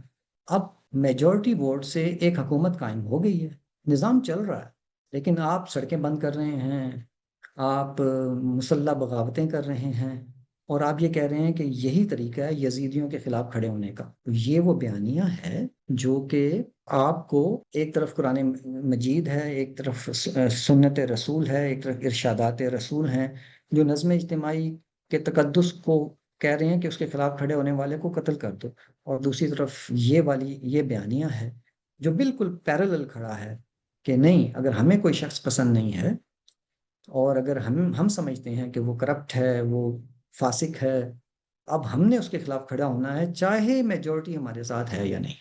ہم چونکہ حق پر ہیں تو ہمارا یہ ضرور، ہم اپنے تئیں حق پر ہیں، سیلف رائچیس ہیں، تو اب ہمارا یہ حق ہے کہ ہم جا کے نظم اجتماعی کو معطل کر دیں. طالبان کا بھی یہ نظریہ تھا اور اسی طرح اور بھی جو مسلح گروپس ہیں ان کا بھی یہ نظریہ ہے کہ ہم صالحین ہیں، ہم صالحین کی جماعت ہیں، ہم نیک لوگوں کی جماعت ہیں، ہم دینداروں کی جماعت ہیں، اور یہ جو بیٹھے ہوئے ہیں یہ تو فاسق ہیں، یہ تو فلاں ملک کے غلام ہیں، یہ یہود و نصارہ کے غلام ہیں، ہم تو انہیں واپل کر کے خود آئیں گے. تو اس کے لیے پریسیڈنٹ کیا ہے؟ کوئی قرآن کی آیت، کوئی رسول صلی اللہ علیہ وسلم کی ہدایت نہیں. اس کے لیے ایک اسوہ ہے جو کہ انہوں نے حضرت حسین، حضرت عبداللہ بن زبیر اور امام نفس زکیہ وغیرہ سے لیا ہے. یہ بالکل پیرالل ہے، یعنی اسلام کی تعلیم ایک طرف اور دوسری طرف یہ بیانی. تو ہمیں پھر یہ بتانا پڑے گا کہ اسلام کی تعلیمات ہرگز یہ نہیں کہتی، جس کو آپ سب مانتے بھی ہیں. جی، اگلے سوال کے لیے دانش ابراہیم. ڈاکٹر صاحب، آپ کی گفتگو سے ایسا محسوس ہوا کہ امیر معاویہ اور ان کا جو گروپ تھا انہوں نے قرآنک پرنسپلس کو ریلیٹیولی اسپیکنگ سیدنا علی اور ان کے گروپ سے زیادہ بہتر طریقے سے اپلائی کیا ہے اس پورے مشاجرات کے معاملے میں. اب میرا سوال یہ ہے کہ ہمارے سامنے متعدد روایات ہیں رسالت مآب صلی اللہ علیہ وسلم سے منسوب، جس میں انہوں نے پیشن گوئی کی ہے اپنے بعد خلافت راشدہ کی، کہ میرے بعد خلافت راشدہ ہوگی جو علا منہاج النبوہ ہوگی. میں یہ جاننا چاہتا ہوں کہ ان روایات کی حیثیت کیا ہے، کیونکہ اس میں باقاعدگی سے جن راویوں نے وہ روایت کی ہے وہ اپنی تشریح کے تحت، ظاہر سی بات ہے آپ صلی اللہ علیہ وسلم سے تو وہ نقل مدت آپ صلی اللہ علیہ وسلم سے تو وہ نقل نہیں کر رہے ہیں کہ کس کا کتنا دور ہوگا، لیکن جب وہ انطباق اپنے دور میں کر دیکھ رہے ہیں تو وہ لوگ کیلکولیٹ کر بتا رہے ہیں راوی حضرات کہ دیکھو 2 سال سیدنا ابو بکر کے بن رہے ہیں، 10 سال سیدنا عمر کے بن رہے ہیں، اور اس طرح سے 30 سال مکمل ہو رہا ہے سیدنا علی کی خلافت پر، یا سیدنا حسن کے بھی اس میں 6 ماہ اگر جوڑ دیے جائیں. تو ان روایات کو ہم کس طرح سمجھیں گے آپ کی گفتگو کے تناظر میں؟ یہ بہت اچھا سوال ہے آپ کا. اس روایت کے اوپر میں ایک تحقیقی مضمون پہلے ہی شائع کر چکا ہوں، وہ میری اس کتاب کا بھی حصہ ہے. آپ یہ سن کر حیران ہوں گے کہ پورے ذخیرہ حدیث میں یہ روایت صرف ایک راوی سے منقول ہے جس کا نام ہے سفینہ. یعنی کسی بھی صحابی سے، کسی بھی ایک آدمی ہے اس کا نام ہے سفینہ. آپ نے کبھی کسی صحابی کا نام سفینہ سنا ہے؟ لیکن یہ جو سفینہ ہیں یہ کلیم کرتے ہیں کہ یہ صحابی ہیں، اور کوئی دوسرا صحابی ان کو نہیں جانتا کہ یہ صحابی ہیں، اور یہ کہتے ہیں کہ یہ ام سلمہ کے غلام تھے، اور ان کے بارے میں کوئی واقعہ کسی حدیث سیرت کہیں بھی موجود نہیں. تو یہ ایک مجہول قسم کی شخصیت تھے جن کا نام تھا سفینہ. اور انہوں نے کہا کہ میں نے یہ بات رسول اللہ سے سنی ہے. اور پھر ان کا جو دوسرا راوی ہے سعید بن جمحان، اگر میں تلفظ میں غلطی نہیں کر رہا، سعید بن جمحان، وہ ضعیف ہے. یعنی پہلے دونوں راوی ہی ضعیف ہیں، اور پورے ذخیرہ حدیث میں صرف یہی ایک روایت ہے ایک ہی شخص سے، اور وہ بھی مجہول ہے، معلوم نہیں سفینہ کون تھے. تو آپ اندازہ لگائیں کہ یہ روایت مشہور کیوں ہوئی. اس لیے کہ یہ سیاسی نوعیت کی روایت ہے، اور سیاسی نوعیت کی روایات کو چونکہ پروپیگنڈا کا حصہ بنا لیا جاتا ہے تو وہ ہر آدمی کی زبان پہ آ جاتی ہیں. وہ تاثر یہ میں معلوم ہوتا ہے کہ یہ تو اتھینٹک ہوگی، سبھی لوگ کہہ رہے ہیں. لیکن اگر آپ پیچھے جا کے دیکھیں تو پتہ لگے گا کہ صرف ایک راوی نے، ایک بندے نے اس کو بیان کیا ہے جس کی شخصیت ہی مجہول ہے. تو یہ تو اس روایت کا حال ہے. میرا ایک اور سوال لے لیجئے. میرا یہ سوال تھا سیدنا عمر رضی اللہ تعالیٰ عنہ کے ان کی وفات سے پہلے، اپنی وفات سے پہلے جو انہوں نے 10 لوگوں کی کمیٹی بنائی تھی، 10 رکنی کمیٹی، جس میں سے 6 لوگوں انتخاب کی. ہونا تھا 6 لوگوں کی، سوری 6 لوگوں کی کمیٹی جو بنائی تھی جن میں سے انتخاب ہونا تھا خلیفہ کا، تو اس میں سیدنا علی شامل تھے. اب جی سیدنا عمر نے تو اس دور میں سارے فیکٹرز کو انکلوڈ کر کے جو بیسٹ سیوٹیبل کینڈیڈیٹس ہو سکتے ہیں ان کی بنیاد پر ایک کمیٹی بنا دی. تو پھر آگے جا کر امیر معاویہ کو اس پر اصرار کرنے کی کیا ضرورت پڑی کہ یا شرط مخصوص شرائط عائد کرنے کی کیا ضرورت پڑی؟ کیا ان کے طرف سے یہ زیادہ بہتر رویہ نہیں ہوتا کہ اس سیدنا عمر کے فیصلے کی بنیاد پر، کہ اس وقت سارے فیکٹرز کو ملحوظ رکھ کر بیسٹ سوٹیبل کینڈیڈیٹس کو سامنے رکھ دیا تھا، سیدنا علی بھی اس میں شامل تھے، تو میں بیعت کر لیتا ہوں ان کے دست و بازو کو ان کے دست و بازو کو مضبوط کر لوں، اور پھر بعد میں یہ قصاص کا یہ سارا مطالبہ کیا جائے. تو یہ بات تھوڑی سمجھ میں نہیں آتی کہ امیر معاویہ اتنے مصر کیوں تھے اس بات پر کہ پہلے قصاص لیا جائے یا مشروط طور پر میں آپ کی بیعت کروں گا. اس کا جواب ہم کیسے دے سکتے ہیں؟ دیکھیے، حضرت عمر کا جو ہر فیصلہ جو ہے وہ ایسا تو نہیں ہو سکتا نا کہ وہ تمام لوگوں کے لیے جو ہے وہ آئندہ وقتوں کے لیے بھی اس کو درست ہو. وہ ایک وقتی فیصلہ تھا، آپ نے کیا، موجود لوگوں میں سے فیصلہ کیا. اور یہ بیسٹ کینڈیڈیٹس کا مسئلہ نہیں تھا، یہ تھا کہ جو قریش جو تھے، چونکہ سیادت تو قریش کے پاس تھی اور قریش ہی فیصلہ کرتے تھے، تو اس وقت قریش کی جو سردار تھے، قریش کے جتنے بھی قبیلے تھے، ان کے جو نمائندہ تھے وہ یہ 6 لوگ رہ گئے تھے. تو اس لیے ان کو انتخاب کیا گیا تھا، انہوں نے آگے فیصلہ کرنا تھا. دوسری بات یہ کہ حضرت علی کی جو بیعت ہے وہ کسی بھی صحابی نے نہیں کی ہے، یعنی کہ تمام کے تمام صحابہ میں سے کوئی بھی حضرت علی کی بیعت پہ نہیں تھا. یعنی صرف حضرت معاویہ نے نہیں کی، کسی نے بھی نہیں کی، صرف ابو موسیٰ اشعری نے کی تھی، حضرت عمار یاسر نے کی تھی، اور ایک اور صحابی تھے ابو ایوب انصاری نے کی تھی. تو اس طرح 3-4 لوگوں نے بیعت کر لی تھی، اور ان میں سے بھی کوئی حضرت علی کے ساتھ قتال میں شامل ہونے پر تیار نہیں تھا. تو اور اسامہ بن زید، محمد بن مسلمہ انصاری، ان سب کسی نے بھی حضرت علی کی بیعت نہیں کی تھی. یعنی کہ بیعت صرف حضرت معاویہ کا مسئلہ نہیں تھا، کسی نے بھی نہیں کی. اب یہ بات کہ وہ یہ اصرار کیوں کر رہے تھے، تو اصرار کرنے کی وجہ یہ تھی کہ قصاص لینا شریعت کا حکم تو ہے ہی. حضرت معاویہ تو ان کے اپنے خاندان کے تھے نا، حضرت عثمان، اس لیے قصاص تو لینا ہی تھا.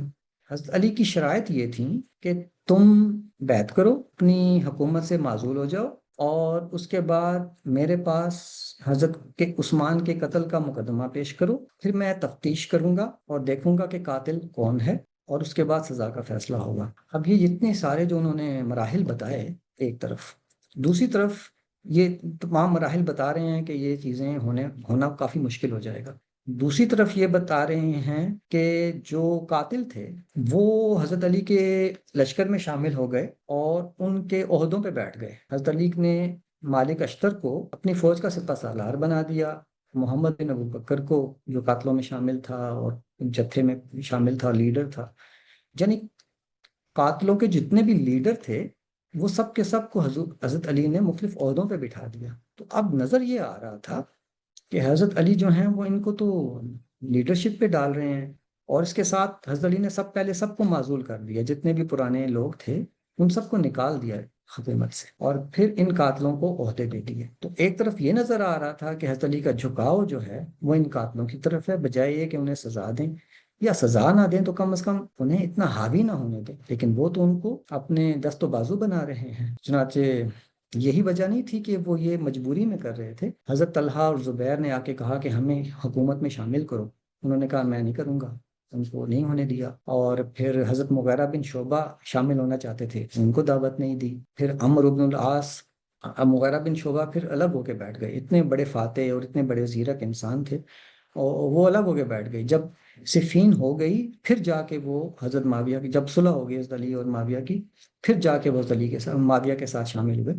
حضرت عمرو بن العاص شامل ہونا چاہتے تھے حضرت علی کے ساتھ، ان کو دعوت نہیں دی، حتیٰ کہ بڑی دیر وہ انتظار کرنے کے بعد آخر حضرت معاویہ کے ساتھ جا کے کی طرف چلے گئے۔ اور تو جتنے بھی صحابی تھے حضرت علی نے کسی کو بھی شامل نہیں ہونے دیا۔ پھر میں نے اپنے بک میں یہ بات بتائی ہے کہ حضرت علی قریش کو اپنا مخالف سمجھتے تھے، مخالفت کی وجہ سے وہ پھر ان کو اپنے ساتھ شامل نہیں ہونے دیتے تھے۔ تو ایک طرف یہ معاملہ تھا کہ انہیں یہ دیکھا جا رہا تھا کہ ان کا جھکاؤ جو ہے وہ ان عرابیوں اور کوفیوں کی طرف ہے، اور ان کو عہدے بھی دے رہے ہیں، تو پھر یہ معاملہ کہیں پہ بھی، یہ معاملہ کبھی حل نہیں ہوگا۔ حضرت معاویہ اگر اس وقت سرنڈر کر کے حضرت علی کی بیعت کر لیتے تو اس کا مطلب یہ تھا کہ وہ معذور ہو جائیں، اور جو شام ہے وہ بھی اب کوفیوں کے اختیار میں آ جائے گا، کیونکہ حکومت کے اوپر، حکومت پر جو قبضہ تھا اصلی، جو عملی حکومت تھی وہ کوفیوں کی تھی۔ حضرت علی ان کی وہ بات نہیں مانتے تھے اور حضرت علی کو مجبور کرتے تھے اپنی بات ماننے پر، تو حضرت علی آخر تک دہائی دیتے رہے کہ یہ میری نہیں سنتے، یہ میری نہیں سنتے۔ تو شام اگر حضرت معاویہ آ جاتے، سرنڈر کر دیتے، تو شام کے اوپر بھی ان کوفیوں کا قبضہ ہو جانا تھا۔ پھر میں نے اپنی بک میں وہ ریاست کوفہ کے حالات لکھے ہیں کہ کوفہ کے اندر کس قدر کرپشن مچی کہ حضرت علی دہائیاں دیتے تھے کہ میں تمہیں اگر ایک پیالہ بھی دے دوں تم اس کے کنڈے توڑ کے لے جاؤ گے۔ تو اتنا برے حالات، کیونکہ اعرابی جو تھے وہ ہمیشہ لڑائی جھگڑا چھینا جھپٹی ان چیزوں میں ملوث رہا کرتے تھے، تو وہ جانتے ہی نہیں تھے کہ حکومت میں اور سویلائز وے سے رہنا کیا ہے۔ تو اگر حضرت معاویہ یہ کر دیتے، جو مسلمانوں کا آخری قلعہ تھا جس نے پھر مسلمانوں کے نظم اجتماعی کو بحال کیا، تو حضرت معاویہ اگر بیعت کر لیتے تو یہ جو آخری قلعہ تھا یہ بھی ہاتھ سے نکل جاتا۔ پھر جو شام تھا اس کے ساتھ ہی بیزنٹائن تھا، بازنطینی حکومت میں حضرت معاویہ نے بڑی مہارت اور بڑی طاقت کے ساتھ بیزنٹائن کو اپنے قابو میں کر کے رکھا ہوا تھا۔ اگر یہ شام ذرا بھی کمزور پڑ جاتا تو رومن امپائر نے حملہ کر دینا تھا، رومن سے مراد بیزنٹائن امپائر، تو بیزنٹائن نے فوراً حملہ کر دینا تھا۔ اور جب یہ جنگ ہو رہی تھی صفین کی، اس وقت بیزنٹائن کا جو تھا بادشاہ، اس نے تو حملہ کرنے کی پوری تیاری کر لی تھی۔ حضرت معاویہ نے پھر اس کو صلح کا پیغام بھیجا، اس کے قیدی چھوڑے اور اس کو خراج، پہلی دفعہ حضرت معاویہ ہمیشہ اس سے خراج لیتے تھے، پہلی دفعہ حضرت معاویہ کو اسے خراج دینا پڑا، اسے صلح کرنی پڑی کہ جب تک میرا اندر معاملہ نہیں ٹھیک ہو جاتا اس وقت تک تم حملہ نہیں کرو گے۔ تو پھر جا کے یہ سارے معاملات تھے۔ تو یہ جو کوفہ اگر شام پر بھی قبضہ کر لیتا تو بیزنٹائن نے تو تیا پانچا کر کے رکھ دینا تھا اس عالم اسلام کا۔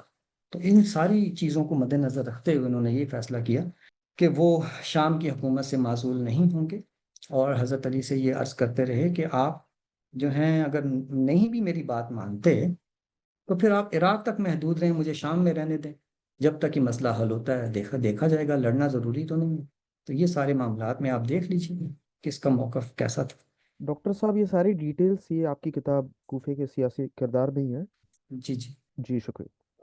اس کتاب کے حوالے سے بھی سب بتا دیجیے گا سب کو کہ کتنا کام ہو گیا ہے، کب تک آپ سمجھتے ہیں کہ پوری ہو جائے گی؟ جی یہ کتاب کا کام تو اس کا سارا جو بنیادی فریم ورک ہے وہ تو کمپلیٹ ہو چکا ہے، کچھ مباحث کی تنقیح رہتی ہے، تو مجھے لگتا ہے 1-2 مہینے میں کر پاؤں گا، امید ہے۔ اس کے بعد پھر دیکھتے ہیں آگے کب شائع ہوتی ہے۔ اب اس کے جو قسط وار آنا شروع ہو جائے گی اشراق میں، اس میں آپ اس کو بحوالہ دیکھ سکتے ہیں۔ فیس بک پہ حوالے دینا مشکل ہو جاتا ہے، کیونکہ فیس بک پیسٹ کر جب ہم کرتے ہیں تو وہ حوالے پیسٹ نہیں ہوتے، تو جو اشراق میں آ رہی ہے قسط وار، وہاں پر آپ بحوالہ ان چیزوں کو دیکھ سکتے ہیں۔ جیسے ہی اس اشراق میں یہ قسط وار کمپلیٹ ہوگی تو پھر انشاءاللہ اس کی بک فارم میں آ جائے گی۔ تو میرا خیال ہے وہ تو لمبا پروسیس ہوگا کافی، 2-3 مہینے میں تو مشکل نہیں؟ 2-3 میں تو میں کام کمپلیٹ کروں گا نا، اگلا کام تو آپ لوگوں کا۔ لیکن میں یہ اگر لمبی کتاب ہے تو میرا خیال ہے یہ نہیں بہت لمبی نہیں لکھی میں نے، اچھا ان بہت چھوٹی لمبی کتاب، نہیں۔ جی صحیح۔ اچھا یہاں پہ ایک سوال لکھا ہوا ہے، ایک ہمارے پارٹیسپینٹ ہیں محمد اشتیاق، لکھتے ہیں کہ آپ کی بات سے لگتا ہے کہ بدو اور عرابی حضرت علی کی جماعت میں تھے at the start, why didn't Hazrat Ali so that in کی جماعت میں وہ لوگ ہیں جن کے بارے profit piece be upon him نے اس طرح کی باتیں کی ہیں، while we know those courts کہ حضرت علی علم کے شہر کا دروازہ ہے، how could it be؟ دیکھیے جی، یہ سوال تو آپ کے لیے بھی ہے، میرے لیے بھی ہے۔ میں تو آپ کے سامنے چیزیں رکھ رہا ہوں جو کہ پیش آئی ہیں۔ اب وہ محرکات کیا تھے، حضرت علی نے ایسے کیوں کیا کہ ان اعرابیوں کو کہ جن کے بارے میں رسول اللہ نے بتا دیا تھا کہ یہی فتنہ کھڑا کریں گے، حضور نے فرمایا یہی فتنہ کھڑا کریں گے۔ اور آپ اگر تاریخ کو پڑھیں اس کے اصلی ماخذ سے، کسی صحابی کو، حضرت علی سمیت کسی صحابی کو اس میں کوئی تردد نہیں تھا کہ جس فتنے کی خبر آپ نے دی تھی وہ یہی لوگ ہیں، اور لوگ انہیں کہہ رہے تھے کہ تم تو وہی ہو جن کے بارے میں رسول اللہ نے بتایا تھا کہ تم یہ سب کچھ کرو گے۔ ان کی قیادت آپ نے سنبھال لی، اور پھر وہ جو فتنہ ہونا تھا خانہ جنگی کا، وہ ہم دیکھ رہے ہیں کہ وہ پھر ہوتا رہا اور ہوتا ہی چلا گیا۔ تو بہرحال یہ ایک سوال ہے کہ ایسا کیوں انہوں نے کیا کہ وہ ایسا ہوا۔ میں نے محرکات کے اوپر بات نہیں کی، یعنی ایک آدمی ایک کام کیوں کر دیتا ہے، اس کے دل میں کیا ہے، تو میں نے محرکات کے اوپر بات نہیں کی ہے۔ ہاں، جو اپیرنٹ یعنی اس آدمی نے کوئی اپنا محرک خود بتا دیا ہے تو وہ میں نے البتہ لکھا ہے۔ تو اس میں مجھے ایک ہی محرک ملا ہے، اور وہ یہ ہے کہ حضرت علی قریش کے بہت خلاف تھے، حالانکہ وہ خود قریشی تھے، لیکن قریش سے سخت نالاں تھے کہ وہ ان کو خلافت کے لیے منتخب کیوں نہیں کرتے۔ تو اس بات کی انہیں ناراضی تھی، جس کی وجہ سے پھر وہ انہوں نے شاید یہ رد عمل دیا۔ جی، ایک اور کوشچن ہے کہ حضرت علی کی حکمت عملی اور سیاسی حالات کے تناظر میں کیے جانے اقدامات نے بہت نقصان پہنچایا، شاید یہ استعمال ہوئے تھے، کیا آپ اتفاق کرتے ہیں؟ بدوؤں کا جو ایجنڈا تھا قریش کی سیادت کا خاتمہ، یہ میری کتاب میں آپ کو اس کی تفصیل ملے گی کہ یہ 33 ہجری سے سامنے آنا شروع ہو گئے تھے، اور انہوں نے طبری نے پوری کہانی باقاعدہ شروع سے لے کے آخر تک ان کی لکھی ہے ایک ہی جگہ پر، جس میں یہ بتایا ہے کہ کس طرح سے یہ کوفہ کے اندر ایک کے بعد ایک اپنے گورنروں کو معزول کرنے کی کوشش کرتے رہے۔ مالک اشتر کا نام سب سے نمایاں ہے پہلی دفعہ ہی میں، تو وہ جو تھے انہوں نے جب پہلی دفعہ یہ شورش برپا کی کوفہ کے اندر تو ان کو پکڑ کے شام بھیجا گیا تھا۔ کوفہ کے جو معزز لوگ تھے انہوں نے کہا کہ ہم ان سے تنگ آ گئے ہیں، 10 لوگ تھے، یہ صرف 10 لوگ تھے اس ٹائم جو سامنے آئے تھے، تو وہ تنگ کر رہے تھے کوفہ کے گورنر کو بہت زیادہ، اور لوگوں کو بھی۔ ان کو نکال دیا تھا، نکال کے شام بھیجا تھا۔ شام میں حضرت معاویہ نے انہیں سمجھایا کہ تم یہ سب کچھ کیوں کر رہے ہو، تو انہوں نے کہا کہ ہم قریش کی سیادت سے خاتمہ چاہتے ہیں، تم لوگ کب تک ہماری گردنوں پہ مسلط رہو گے۔ تو انہوں نے کہا کہ قریش کو خدا نے یہ مرتبہ دیا ہے، حضرت معاویہ نے ان سے کہا۔ تو انہوں نے کہا کہ قریش کا یہ جو ڈھال ہے نا، حضرت معاویہ نے کہا یہ قریش تمہاری ڈھال ہے، تو انہوں نے کہا کہ یہ ڈھال ٹوٹ جائے گی نا، پھر ہمارے لیے موقع نکل آئے گا، پھر ہم اپنی حکومت قائم کریں گے۔ تو انہوں نے بڑی بدتمیزی بھی کی تھی حضرت معاویہ سے، لیکن حضرت معاویہ چونکہ بہت حلیم الطبع تھے تو اس وجہ سے انہوں نے ان سے درگزر کیا۔ پھر ان لوگوں کے گروپ کو ہمس کے اندر عبد الرحمن بن خالد بن ولید کے پاس بھیجا تھا، انہوں نے انہیں خوب ان کے ساتھ سختی کی تھی، تو یہ معافی تلافی پہ آگے تھے۔ پھر انہیں معافی مانگنے کے لیے مدینہ بھیجا تھا، پھر حضرت عثمان سے معافی مانگ کے یہ دوبارہ کوفہ میں آئے، کوفہ میں پہنچ کے پھر انہوں نے یہی حرکتیں شروع کر دیں اور اپنے لوگوں کو اکٹھا کرتے رہے۔ تو ایک کے بعد ایک گورنر یہ نکالتے رہے، سعد بن ابی وقاص جیسے کو اس لیے نکال دیا کہ نماز اچھی نہیں پڑھاتے، اور عمار یاسر آئے گورنر لگے، انہوں نے کہا جی یہ بڑے سادہ آدمی ہیں۔ پھر وہ ولید بن عقبہ آئے تو کہا جی یہ شراب انہوں نے پی ہے۔ پھر مغیرہ بن شعبہ آئے تو کہا جی انہوں نے زنا کر لیا ہے۔ تو یہ ہر ایک آدمی کے اوپر انہوں نے الزامات لگا کے اس کو نکالتے رہے۔ اس سے کیا ہوا کہ ان کو یہ حوصلہ ملا کہ یہ تو پھر خلیفہ کو بھی بدل سکتے ہیں، چنانچہ سب یہ اکٹھے ہوئے اور پھر حضرت عثمان کو معزول کرنے نکل پڑے۔ وہاں پہ حضرت عثمان نے پھر معزول ہونے سے انکار کر دیا کہ یہ کیا بات ہے کہ بھئی تم آؤ گے اکٹھے ہو کے اور کوئی چیز کو اتار دیں اور ہم اتر جائیں گے، پھر تو نظم اجتماعی برقرار ہی نہیں رہ سکتا۔ کوئی بھی جتھا اٹھے گا اور کہے گا جی مجھے یہ پسند نہیں ہے تو آپ اس کو اتار دیں، تو انہوں نے کہا جی میں نہیں اترتا، اس پر انہوں نے قتل کر دیا۔ تو یہ تھا ان کا ایجنڈا قریشی سیادت کو ختم کرنے کے لیے۔ لیکن چونکہ قریش ہی کی حکومت تھی، مطلب قریش ہی کو مانا جاتا تھا، تو انہوں نے پھر ایک ایسے شخص کو خلیفہ بنا لیا جو خود قریشی کے خلاف تھا، یعنی حضرت علی، کیونکہ بغیر قریشی لیڈرشپ کے معاملہ چل نہیں سکتا تھا۔ اس بنا پر انہیں چاہیے تو قریشی ہی تھا، لیکن چاہتے تھے اس کو اپنے ہاتھ میں اپنے قابو میں رکھیں۔ اتفاق یہ ہے ان کے ساتھ ہوا کہ ان کو ملا ہی ایک ایسا آدمی جو خود بھی قریش کے خلاف، چنانچہ یہ ان کو لے کے کوفہ آ گئے، اور پھر انہوں نے حضرت علی کے بھی خلاف ہو گئے، جو جن کو آپ خوارج کہتے ہیں، وہ یہی تو لوگ تھے. وہ راتوں رات تو خوارج نہیں بنے، راتوں رات تو وہ جاہل اور وہ نہیں بن گئے جن کے خلاف پوری امت کھڑی ہے. یہ تو وہی لوگ تھے جو حضرت عثمان کے بھی خلاف تھے. تو اور پھر میں نے تاریخ میں یہ لکھا ہے، اپنی کتاب میں بھی یہ بتایا ہے کہ صفین کے موقع پر تحکیم کے وقت انہوں نے حضرت علی سے کہا کہ آپ تحکیم کو قبول کریں، ورنہ ہم آپ کو ایسے ہی قتل کریں گے جیسے ہم نے عثمان کو قتل کیا تھا. چنانچہ پھر انہوں نے حضرت علی کو بھی ویسے ہی پہلے ان کے اوپر الزام لگے، حضرت عثمان پہ کرپشن اور نیپوٹزم کا الزام لگایا، اور پھر انہوں نے ہی حضرت علی کے اوپر کفر کا الزام لگایا، اور پھر ان کے خلاف ایسی ہی بغاوت کی جیسے حضرت عثمان کے خلاف کی تھی، اور پھر حضرت علی ان کے خلاف لڑے اور پھر ان کو قتل کیا. اس کے بعد یہ پھر تمام عمر کے 100 سال سے بھی زیادہ عرصہ یہ اس قریشی حکومت کو ختم کرنے کی کوشش کرتے رہے. بعد میں عبد الرحمن ابن اشعث کے زمانے میں انہوں نے بہت بڑی مہم چلائی، اس میں پھر یہ اس وقت عبد الملک کی حکومت تھی، اس وقت بھی بنو امیہ کی حکومت کو ختم کرنے کے قریب پہنچ گئے تھے. تو یہ مسلسل یہ قریشی سیادت کو ختم کرنے کی کوشش میں لگے رہے، مگر کامیاب نہیں ہوئے، کیونکہ اللہ تعالیٰ کی طرف سے حکم نہیں تھا، کیونکہ اللہ کا جو فیصلہ تھا قریش کے لیے وہ قائم تھا. اشہال صادق. السلام علیکم. اشہل. جی وعلیکم السلام. جی بہت اشہل. مشکل جی نام ہے جی. ڈاکٹر صاحب، میرا سوال یہ تھا کہ عثمان رضی اللہ عنہ جب یہ سب جانتے تھے کوفہ والوں کا کردار جو رہا ہے ان کے والیوں کے ساتھ، تو انہوں نے ان کے اوپر کوئی مسلح اقدام کیوں نہیں کیا؟ یہ تو پلیز سیدھا سادہ فتنہ تھا. ریپیٹ کیجیے گا. میں کہہ رہا تھا کہ جب حضرت عثمان رضی اللہ عنہ کوفہ والوں کا کردار جانتے تھے اپنے والیوں کے ساتھ، اور جو کہ بظاہر فتنہ نظر آ رہا تھا، تو انہوں نے ان کے اوپر کوئی مسلح اقدام کیوں نہیں کیا؟ جب انہوں نے محاصرہ بھی کر لیا تو انہوں نے صبر کو کیوں ترجیح دی اس کی بجائے کہ وہ کوئی مسلح اقدام کریں؟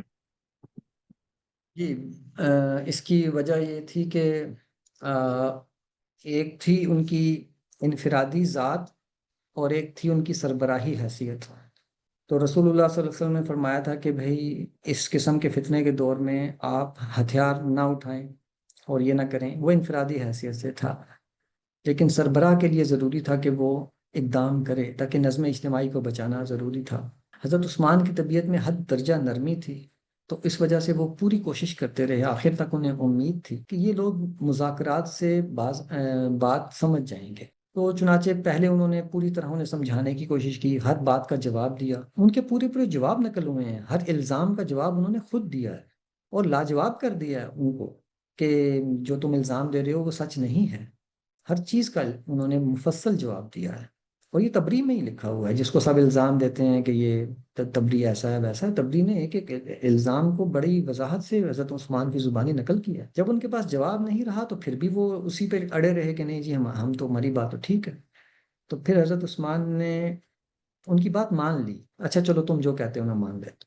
اس طرح سے انہیں بھی ٹال کے بھیجا، لیکن اصل ایجنڈا ان کا یہ نہیں تھا کہ حضرت عثمان ان کی بات مان لیں. یہ تھا کہ حضرت عثمان اتر جائیں، ہماری مرضی کے حساب سے کام ہو. تو لیکن وہ پھر اسی لیے بہانے سے وہ آتے رہے. جب حضرت عثمان نے آخر میں یہ دیکھا کہ یہ تو اب قتل کرنے پہ اتر آئے، اب یہ نہیں چھوڑیں گے، تو اس وقت انہوں نے پھر کوفہ، شام، بصرہ اور علاقوں کے لوگوں کو، گورنروں کو خطوط لکھے کہ تم لوگ اب آ جاؤ اور ان لوگوں کو مار کے بھگا دو. آخر میں جا کے وہ یہ کرنے پہ تیار ہو گئے تھے اور خط انہوں نے لکھ دیے تھے. اب جیسے ہی انہیں معلوم ہوا ان باغیوں کو، مفسدوں کو، کہ لشکر آ رہے ہیں، تو انہوں نے کہا کہ فوری اقدام کرو، حضرت عثمان کو شہید کرو، ورنہ یہ اگر لشکری آ گئے تو پھر تو ہمارا تیا پانچا ہو جائے گا. تو حضرت عثمان نے یہ اقدام اٹھانے میں ضرورت سے زیادہ تاخیر کر دی، جس کی وجہ سے یہ ہوا. یعنی وہ یہ سمجھتے تھے کہ یہ کرنا چاہیے اقدام، لیکن وہ چاہتے تھے کہ میرے ہاتھوں قتل نہ ہو، میں اپنے ہاتھ سے ابتدا نہ کروں اس بات کی. وہ جانتے تھے فتنوں کا دور شروع ہو گیا ہے، لیکن اس کی ابتدا میرے ہاتھوں قتل سے نہ ہو. بس اس سے بچنے کے لیے انہوں نے کافی تکالیف برداشت کی اور ضرورت سے زیادہ انہیں مہلت دی، اور آخر پہ پھر اس اقدام پہ آ بھی گئے جو اقدام انہیں پہلے اسٹیپ پہ کرنا چاہیے تھا، مگر وہ پھر انہوں نے موقع نہیں دیا. ایک آخری سوال